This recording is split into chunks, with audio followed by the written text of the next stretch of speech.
Today we're gonna talk about the world's best beef, the world's best salmon, and the world's most crazy idea for cultivated meat. Let's get going. Hello world! This is the Impact Investing Show, where we think and learn about how to save the world and improve the lives of all conscious creatures by acting today and investing into the future. I'm Lennart Schelter, welcome to the show. So today, as promised, will be the summary of the second day of the Future of Food conference. Organized by Probion from Croatia and held via Zoom today, the second day was again very exciting with awesome speakers and an awesome program, and the third day will be on Friday, so just 2 days from now. So let's get right into the program. You can see we have awesome companies here again. We started with an introductory talk by the Aarhus University, followed by the company presentations from Mosa Meat and Wildtype, two very big players in the space. And then we had a newcomer, Anjy Meat, with a very interesting concept for a new product. And finally, GFI, the Good Food Institute, gave an overview of their resources for academics and students to enter into the field of alternative proteins.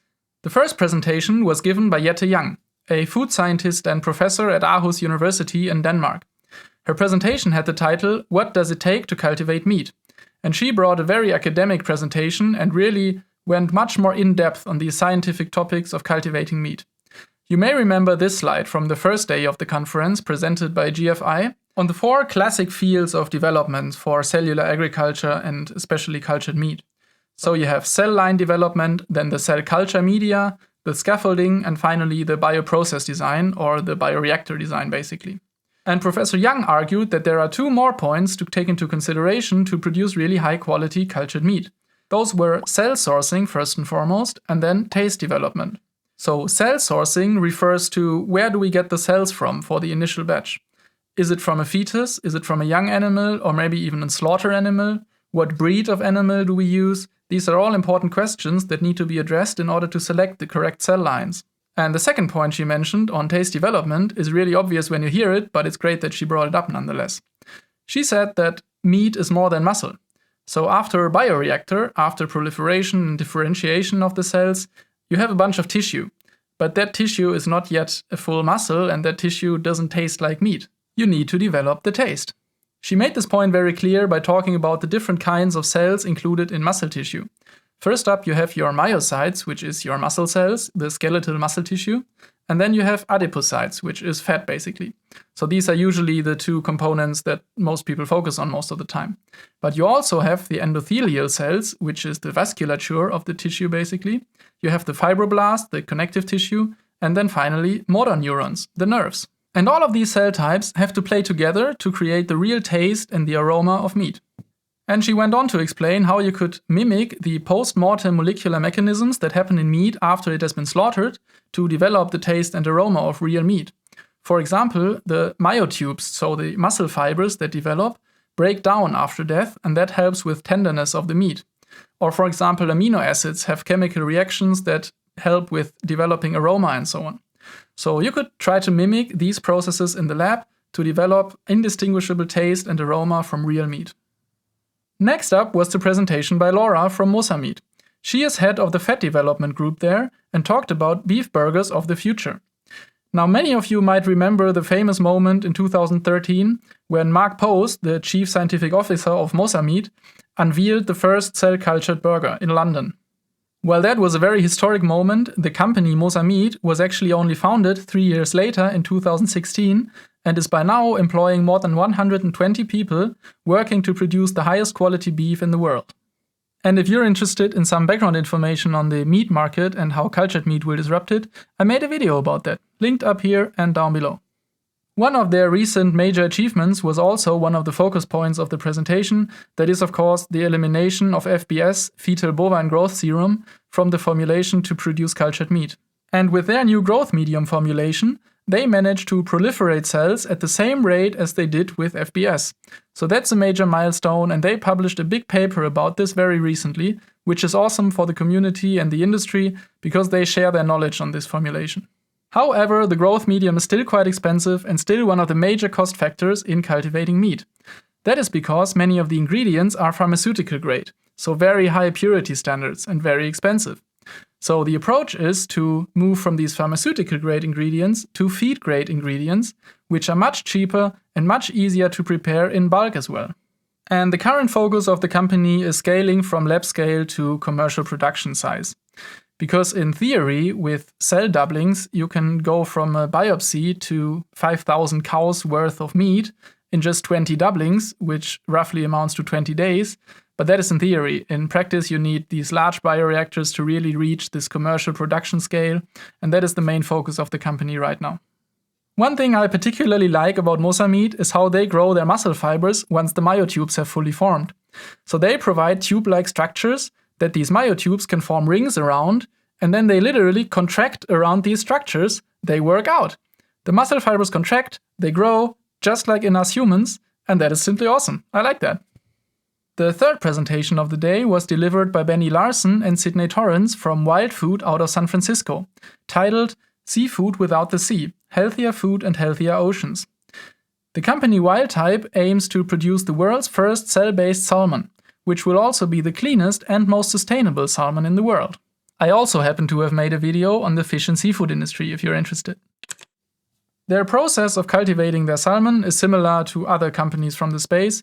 You start with a salmon cell line, then comes the proliferation of the cells, followed by differentiation into fat and muscle cells, and then the final product can be harvested. But they stress the importance of the scaffolding. Now, scaffolding is what gives this product the structure. It basically provides natural proteins and carbohydrates to provide a structure or a matrix for these cells to be seeded onto in order to develop the structure that you like. And they're not just important for the physical structure of the end product, but even for the differentiation of the cells. And the results really speak for themselves. To me, this looks like the most convincing whole cuts piece of meat, or fish in this case, that I have seen so far. And they have done blind taste tests compared to farmed salmon, which really showed that most people cannot even differentiate between the farmed salmon and the cultured salmon anymore.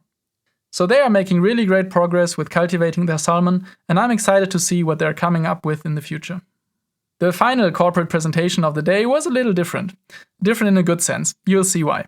Davor Debrecin, sorry for butchering your name, presented his company Anjy Meat.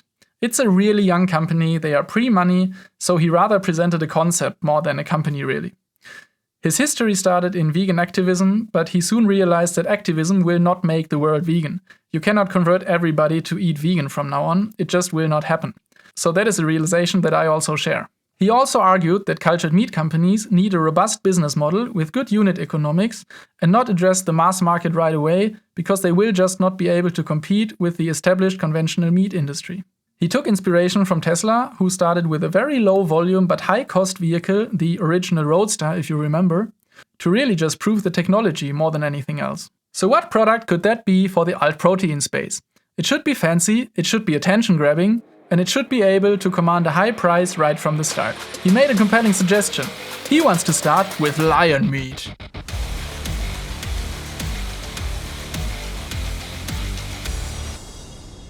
Okay, sorry for that one. I just thought the idea deserved some metal. Anyhow, I think he's got a point in some sense. So, lion meat is very attention-grabbing. You can easily generate a lot of media from that. On the other hand, it's a very deluxe and very premium experience, so you can market it at a high value. And nobody knows what lion meat really tastes like, so you don't have a very high bar for the taste. It just has to be exotic. But in all seriousness, I'm not sure if it will work out. He is currently looking for scientists, co-founders, and partners in bringing this thing to life. But yeah, why not? It's an interesting concept, and fingers crossed, man. Good luck. And last but definitely not least, we had the Good Food Institute again. Mr. Arjun Iyer, sorry for butchering the name again, presented all the amazing resources that GFI offers for academics and especially students that want to enter the alt protein field. To get a better overview of that, let's hop right over to the website. So here we are on the GFI website at gfi.org, and let's check out some of the resources that were mentioned in the talk today. If you go here under Science, and the research ideas, for example, is the Solutions database. This is an amazing tool where you can see Alternative Protein Solutions database. And you can basically see they have 40 research opportunities, 44 commercial white spaces, so areas where a product is missing, for example, and 39 ecosystem support needs. And you can specify anything from the production platform to the value chain segment. So let's say you're interested in cultivated products. You click that and you can immediately see research ideas and white spaces, for example, semi-continuous bioprocess for whole cut cultivated meat using simultaneous perfusion and stretch. Now I don't really know what that means, but it sounds like an interesting research project, so why not?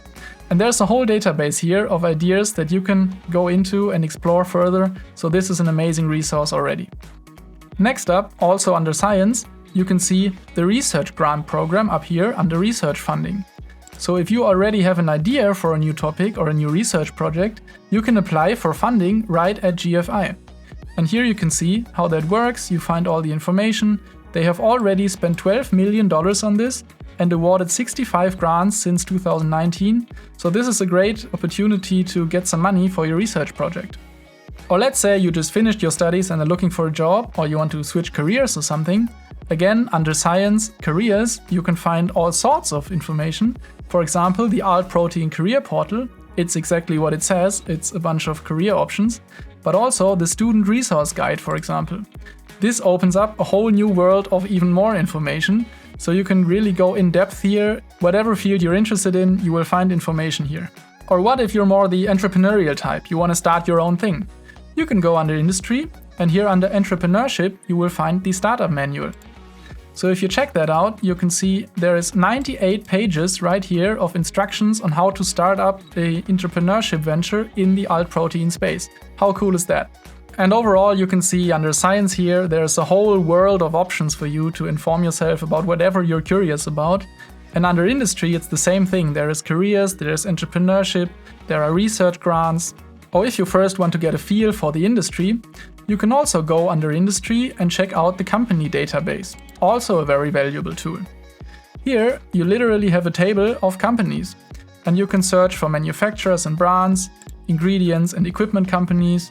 And for example, there is a company called Maltes Media. They're a startup working on serum-free cell culture media for cultivated meat. If that sounds interesting to you, you have all the information here that you need, you can contact them, and this is an amazing research to check out the industry space and all the opportunities that are there in terms of companies.